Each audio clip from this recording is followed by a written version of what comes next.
I'm back with another seasonal math video. So, Chapter 4, Season 4 has just begun. Many of you might want to be leveling up your battle pass to get all of the skins, and we're going to be covering this sheet of information, but we're going to talk about that in a second. That sheet will be linked down below if you want to check it out on your own, but I want to talk about Battle Pass XP and how you get it from Save the World, and what missions you might want to run to get the most XP possible. So, first and foremost, all across Fortnite Save the World, even in Stonewood, power level does not matter for XP. You can run these missions and get Battle Pass XP for completing those missions. You can also complete your quests. Every single player in the game, you might not have V-Bucks if you're not a founder, but regardless, every single player in the game will have these quests up here to do daily quests, whatever you might get. Industrial power, killing stuff with snipers or melees, or saving 50 survivors. All of these will give you Battle Pass XP, and pretty much every quest in the game, almost every quest, can give you Battle Pass XP.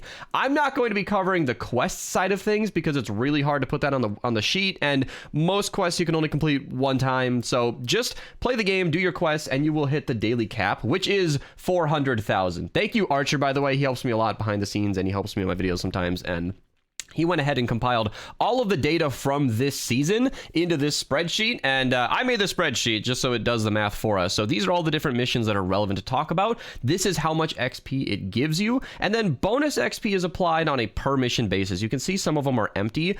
Bonus XP is like in Ride the Lightning. Let me go to the map real quick here just so we can demonstrate this, because I want this video to be appealing to anybody, even if you don't play the game. So Ride the Lightning, you defend the van for 4 minutes and then 3 minutes, and if you can keep the health above like 50%, you'll get a bonus. And if you save the first wave of the van, you get more XP. If you save the second wave, you get more XP. So what this spreadsheet is doing is we are taking out all of the details and we're just putting in the raw numbers and then adding it up with the badges. Now, there are 4 different badges you can get. Let's see if I can remember them all. Combat, so if you kill a bunch of stuff. Utility, so if you craft a bunch of stuff. Then there's like building, I think, if you also build a bunch of stuff. So like you can craft stuff, break trees, build buildings, all of that counts towards those 2 badges.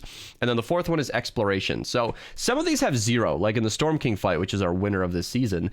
You really probably won't get combat, ironically, in the Storm King fight. I don't even know if you can get badges. They're on a per mission basis, but you also really can't explore the map because it's explored right away. So some of these badges don't apply to everything, just like it doesn't on Endurance, but you do get the badges from most missions, and we factor that in. And then, of course, speedrun is basically the same thing. If you do the mission quick enough, you will get that extra bonus. And then this tallies up all the XP. Now, there are some real winners. For those of you who like to run Endurance overnight, lots of Save the World players have AFK setups. I don't personally have that because it's not worth it to me, but if you're somebody who likes to grind the game, you can do Endurance AFK. It's really good for XP, gold, perk up. I don't even know what else you get. You just get a lot of stuff in the background, and it's not time efficient. That's why it's at the very bottom. If you really need a lot of XP right now, don't run Endurance because it takes like 3 hours. But if you run it overnight and it's AFK, you can just, set it up so that you cap out your XP in one go. Not a bad deal. But if you're trying to go quickly, you can run stuff like this. Now, like the Storm King fight. So that's why the time to complete is very important. And this will not necessarily be 100% for every single one of you, because this is just an approximation. So the Storm King fight, let me show it real quick. In fact, I have a better example. If I can just click this right here, type in Cypher PK, you might recognize that name over here. I ran the Mythic Storm King fight with Cypher PK, and he and I actually ran the Canny Storm King fight as well. So the Mythic Storm King is the higher level version. Yeah, we lost it on the first try. And then there's a weaker one where you can actually fight that, and it gives you the same amount of XP. So in this fight, it's, if you know what you're doing, probably only like a 3-minute fight. That's actually why the sheet says 3 minutes. I'll link this video down below if you guys want to check that out in more detail. And if you're curious about where it is on the map, the Mythic one is at the end of Twine Peaks, and in Canny Valley, all the way over here, the portal. This is where you can fight the Canny Storm King. As far as I'm aware, like I said at the beginning of the video, power level does not matter. So the Canny Storm King fight, super easy for high level players. It's no problem. I'm not shaming you if it's difficult. I struggled in the Canny fight when I was lower power level, but if you're over 70, if you're in the 90s or above, you should be able to breeze through this fight, no problem. If you're a lower level player, that's where you might want to consider this. Like if you're a Battle Royale player who barely touches Save the World and you just want easy stuff, encampments would be a great choice. It's only 9,000 Battle Pass XP per minute, but it's a lot easier. So let me go back to Stonewood, for example. These encampment fights can get really, really low, like right here, power level 15. If you just started playing today, that might take a little bit of work, but most players are 15 or above, or you at least least have a friend who is.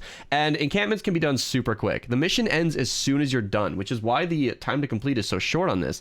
5 minutes is approximate. So encampments can spawn randomly. So if you spawn with your first encampment in the corner of the map and then you're running to the other corner and you're basically just going as far as you can every time, that can be really unlucky. So even if you're breezing through the encampments as fast as possible, you're a max power level player, nothing's slowing you down, it can still take you 8 to 9 minutes. And so that's where this is an approximate. So this is roughly how long it takes. And ironically, with the Storm King fight, you are completing it so fast that you're loading in and out very often. So depending on console, PC specs, internet, random weirdness of Fortnite, this time to complete, if you actually factor in real time and you actually consider the loading times, it could be a 6-minute fight. And then at that point, it's no longer your best option if you're just trying to grind out the max Battle Pass XP. So the funny thing about this sheet is that most people, to my knowledge, aren't necessarily grinding Save the World missions for Battle Pass XP. If you are, comment down below, because when I play the game, it doesn't really seem to matter what we do between quest XP and like I run the 160 missions. That's in the highest level in Twine.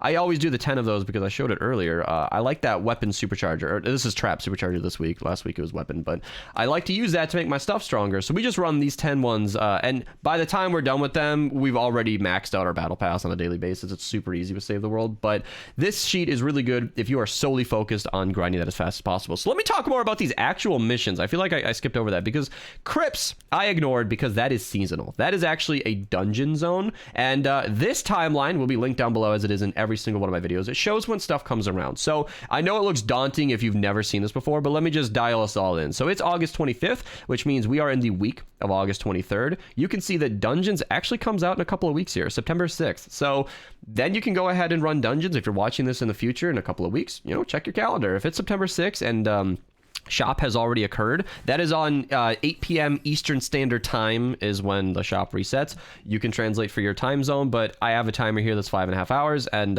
when that resets on September 6th Eastern Standard Time, Dungeons will be available. It'll be a whole zone, and it is super fast. In fact, I'm streaming, so let me just go ahead and click that button. Twitch link down below, by the way, so I can find that link right here. I have a whole guide on speedrunning Dungeons. Ignore the 3 years ago, still perfectly accurate. This video is great in basically showing you an Inferno speedrun. Inferno is specifically just the easiest one to speedrun very quickly, and you can see that it is right here in the number, what is that, 5 slot. It's actually very efficient for getting through those dungeons quickly, and the loadouts and the techniques that I show in that video pretty much apply to the Crypts as well. So if you want to just run through those dungeons as fast as possible, when they come back, you can go ahead and change that. And hey, if your team gets really fast, like if you're really practiced and you're doing this with a few people, your speedrun time for Inferno could be like 3 minutes, and just like that, you're getting significantly more XP per hour. And with Inferno, and any dungeon for that matter, you get tickets and gold, and there are quests that give you heroes, and those quests give you more XP. It's a really good deal to run that, and I highly recommend it. But beyond just dungeons,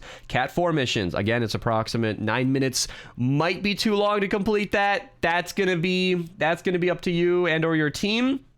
Again, lowest power level missions are suggested, and then I know that plenty of people ignore whatever I say and they run retrieve the data anyway, because the retrieve the data is just a balloon that comes down and it's a 1x1 tiled defense. You can build the same build every single time. You know where the balloon is right away, so you don't need to go ahead and find it. You can just queue that mission in about a minute, just hit start. It's an 8-minute defense, and then you're out of there. It's super consistent. If you want something that's super easy and maybe not as much XP as the other ones, that's when you want to go for. But Storm King's a fun one. I like that this is the number 1 amount. I'm a little suspicious of this because that's crazy, but Storm King is a very active fight. You know, you don't know where the crystals are going to spawn. You might die a lot, depending on your power level, of course. I think I would be able to easily do this in 3 minutes, but I'm a max level player with like 7,000 hours in this game. So I want to be very conscious that most people might not be able to do that. I don't know. You know you better than I do. So depending on if this is applicable to you, the Storm King fight is a very active fight. You won't be necessarily bored doing that if you're having a good time with that. So it's a really good mission to run. These are the best ones. Again, spreadsheet will be linked down below. If you just do like file, make a copy, you can go ahead and sort this however you want.